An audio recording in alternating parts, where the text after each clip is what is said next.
सबसे पहले मैं बधाई देता हूँ जी को, प्रसाद जी को, राजा प्रसाद जी क्या सरकार की तरफ से और एक तरह से कलकत्ते की तरफ से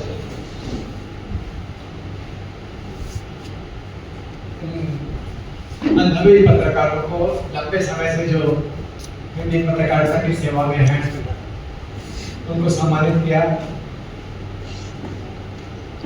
इन पत्रकारों का एक आमतौर पर पत्रकारों के सम्मान का अर्थ है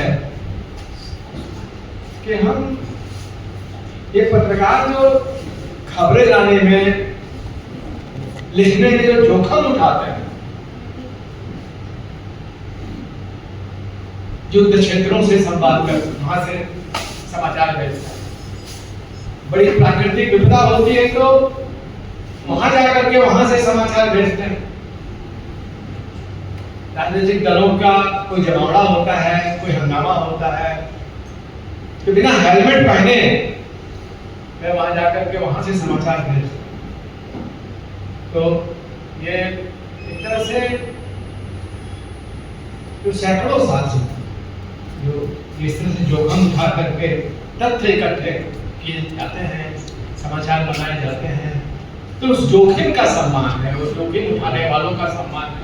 तो मैं सबको बधाई के साथ साथ ये बात भी कहना चाहता हूँ। आज एक बड़ा फर्क आ गया है। उदंत मार्तंड का प्रकाशन 200 साल पहले हुआ था, 1826 में, और 200 साल के बाद ये हम सबको अवसर मिला है कि हम सिंहावलोकन करें, और केवल सिंहावलोकन ही नहीं, अतीत के साथ साथ भविष्य को भी देखें। हिंदी पत्रकारिता का भविष्य क्या है। उस जमाने में तो सोचिए कि उदंत मार्तंड निकलता था, उसके पहले उर्दू का पत्र निकलना शुरू हो गया था, जामे जहानुमा। 4 साल पहले से, और पहले से उर्दू पत्र निकलता था, उसके बाद हिंदी पत्र निकलना आरंभ हुआ। और वो पत्र छपते थे कितने? कुल 25 संख्या होती थी, 50 प्रतियां छपती थी बस, और उनका भी लिखना बड़ा मुश्किल होता। तो जुगल किशोर शुक्ल ने 1827 खत्म होते होते उन्होंने अपना पत्र बंद कर दिया। 1.5 साल और 2 साल से ज्यादा चला न सके वो, 1.5 साल से ज्यादा इसलिए नहीं चला सके। और जब बंद किया तो उसमें लिखा था, अंतिम जो संपादकीय था उसमें लिखा था, ये जो मैंने बहुत कोशिश की पत्र निकालने की, और जैसो तैसो हल चलाई, जैसे तैसे भी हल चला करके हमने कोशिश की कि ये पत्र चले, लेकिन ऐसी कठोर भूमि है कि कहाँ को जुते। उसका जुतना मतलब ये उनके शब्द है, मतलब वो भूमि बड़ी कठोर है, वो जोते नहीं जा पा रही है, कुछ नहीं कर सका, बंद करना पड़ रहा है। तो आज भी कोई बहुत सरल भूमि नहीं है हिंदी पत्रकारिता, आज ही बड़ी कठिन हो गई। हिंदी पत्रकारिता जिसे आप कहते थे, या पत्रकारिता जिसे कहते थे, था उसको मीडिया कहते हैं, पूरा परिदृश्य बदल गया। इसके एक मोटे उदाहरण से हम आपको बताते हैं। इसे हम न्यूज कहते हैं, यानी WS, north, east, west, south, हर दिशा की खबरें जो न्यूज। एक जमाना था, मुझे लगता है 40-50 साल पहले तक भी, 30 साल 35 साल पहले तक भी एक जमाना था जब न्यूज से व्यूज निकलते थे। आज के जमाने में क्या है? ठीक उल्टा, आज व्यूज से न्यूज निकलता है। तो ये एक जो बड़ा परिवर्तन आया है, इस परिवर्तन को जांचने की जरूरत है कि किस तरह से फिर समाचारों में विकृति आती है। जब समाचारों में विकृति आती है तो बहुत से मामले में विकृति आने लगती है, क्योंकि समाचार आदमी किताब पढ़े ना पढ़े आमतौर पर समाचार पत्र पढ़ता है। हालांकि सकारात्मक बात यह है कि अभी भी जो प्रिंट मीडिया है वह डिजिटल मीडिया से अधिक विश्वसनीय है। सोशल मीडिया पर तो दुनिया भर की खबरें छपती रहती हैं, आज ये हो गया, आज वो हो गया, क्या क्या नहीं हो गया, मतलब गढ़ी हुई खबरें जैसे आप कहते हैं छपती रहती है। सच और झूठ इतना अधिक धूमिल नहीं हुआ, पता ही नहीं चलता क्या सच है। अब तो कुछ भी सच है ये पता नहीं चलता। और यह है कि आदमी अखबार में देखता है कि ये छपा है कि नहीं छपा। अगर दैनिक समाचार पत्र में नहीं छपा है तो मान लेता है कि गलत, हालांकि ये भी ज्यादा विश्वास करना होता है कई बार, क्योंकि बहुत सी चीजें नहीं भी छपती हैं समाचार पत्रों में।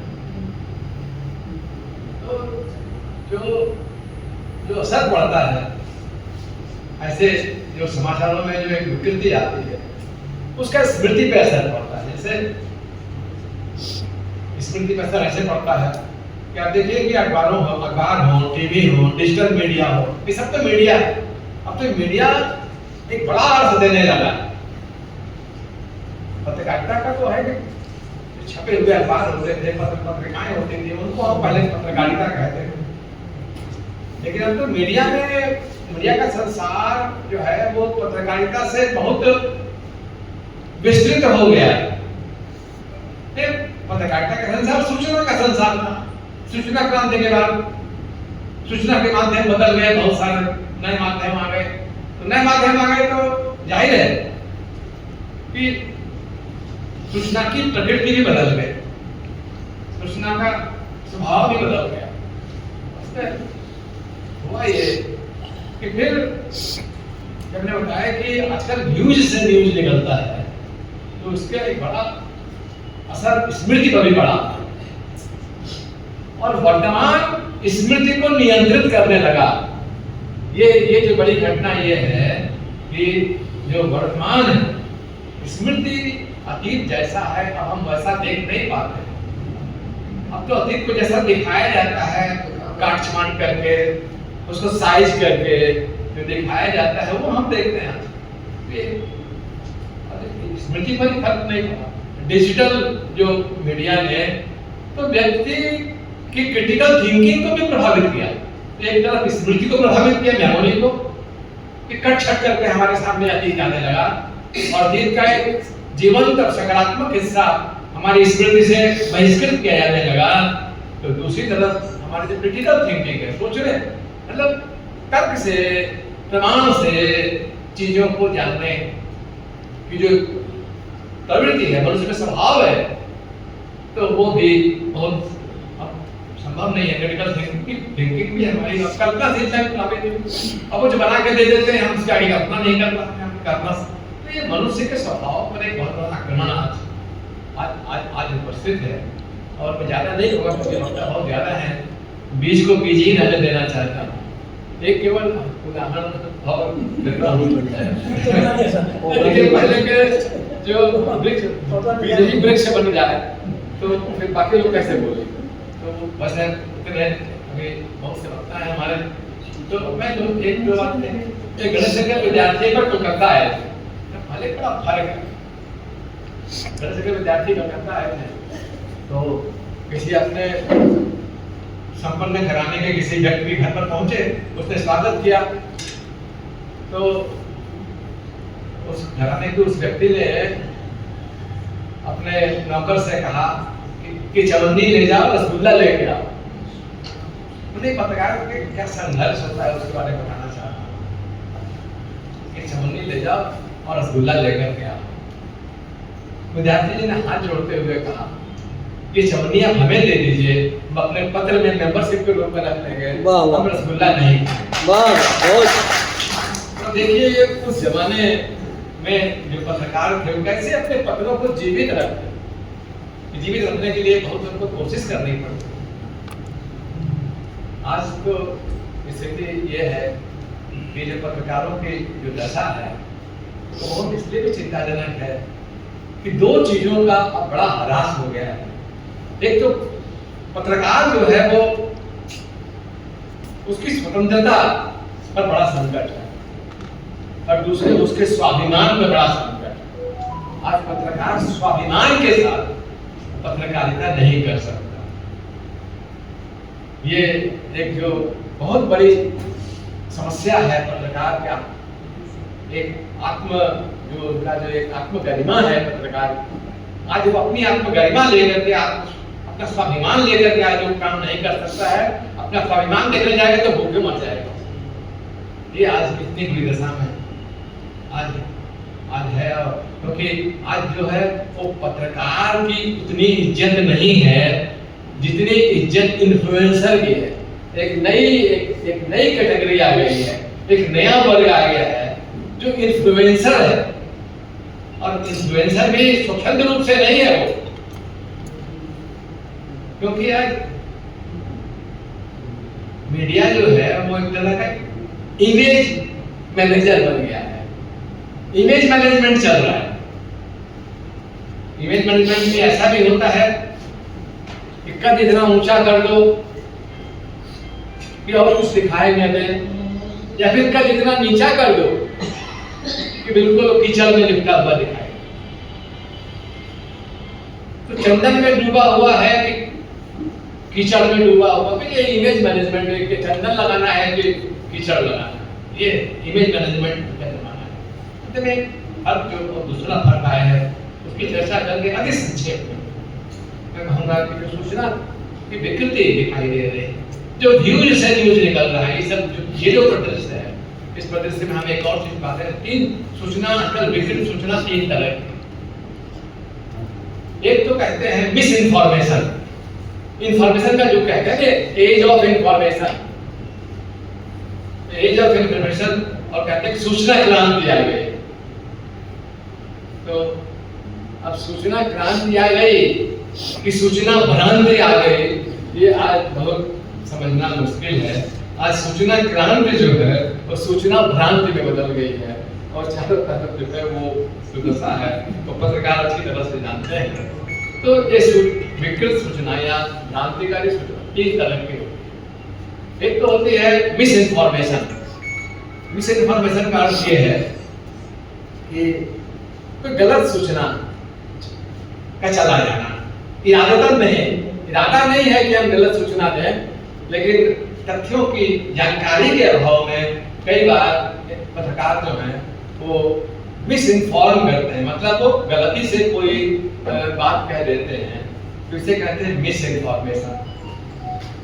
एक दूसरी जो तरह की सूचना होती है वो कहते हैं डिस इन्फॉर्मेशन। डिस इन्फॉर्मेशन का अर्थ ये हुआ कि कोई ऐसी सूचना जो फेक हो, झूठ हो, और जो तथ्य को ढकती हो और आपको वस्तुतः सूचना से वंचित करती हो, डिस इन्फॉर्म करती हो, इन्फॉर्म नहीं करती हो, डिस इन्फॉर्म करती हो। हालांकि आज के जिस तरह से लिखने का अधिकार है, छपने का अधिकार है, रील बनाने, मीम बनाने का अधिकार है, ठीक है वो सब अधिकार है, लेकिन पाठक के भी कुछ अधिकार होते हैं। पाठक का अधिकार ये है कि पाठक को तथ्य जानने का अधिकार है। हमें तथ्य क्या है बताओ, ये चीज आज पाठक जो है प्रदर्शन से गायब है। समाचार पत्रों से पाठकों के पत्र गायब हैं, पाठकों के विचार गायब हैं। आनंद गायब है, वो अभी पाठक का मत जो है वो अभी बंगला का एक पत्र है जो उसमें निकलता है, पर हिंदी के पत्रों से, बहुत सारे पत्रों से मुझे लगता है कि पाठकों का मत, सम्मत विचार तो अब नहीं आते, पाठकों को उतना मूल्यवान नहीं समझा जाता। तो जो सूचना का दूसरा जो रूप है वह डिस इन्फॉर्मेशन, मतलब झूठी चीजें, फेक चीजें, आभासी चीजें, अफवाहें, इन्हीं को सच बनाकर रखना ताकि आदमी को सही इन्फॉर्मेशन नहीं मिले, वो जानता है उसको भी भूल जाए। ऐसी सूचना के अगर हम पहले से जानते भी हैं तो हमें अपने जानने पर और सही जानने पर अविश्वास होने लगे, और जो गलत जानकारी दी जा रही है उस पर विश्वास होने लगे। तो ये है डिसइंफॉर्मेशन। और आखिरी एक तीसरी तरह की सूचना होती है उसे कहते हैं मैल इन्फॉर्मेशन। मैल इन्फॉर्मेशन मतलब मैलिशियस एटीट्यूड से इन्फॉर्मेशन, मतलब जो इन्फॉर्मेशन है वो है तो सही, वो झूठ नहीं है, लेकिन उसे एक खास उद्देश्य से, जिससे कि समाज में घृणा फैले, हिंसा फैले, अशांति फैले, गलत उद्देश्य से वो सूचना दी जा रही है। अब जैसे कि मान लीजिए कोई एक जन थे पत्रकार, बड़े पत्रकार थे अरुण शौरी, जानते हैं आप पुराना अरुण शौरी ने किताब लिखी है, उसमें कहा कि ये जो मंदिर तोड़े गए हैं बहुत सारे हमारे देश में, इसकी सूचना स्कूल के विद्यार्थियों को भी देनी चाहिए। क्यों छिपाते हैं हम इसको? देनी चाहिए सूचना।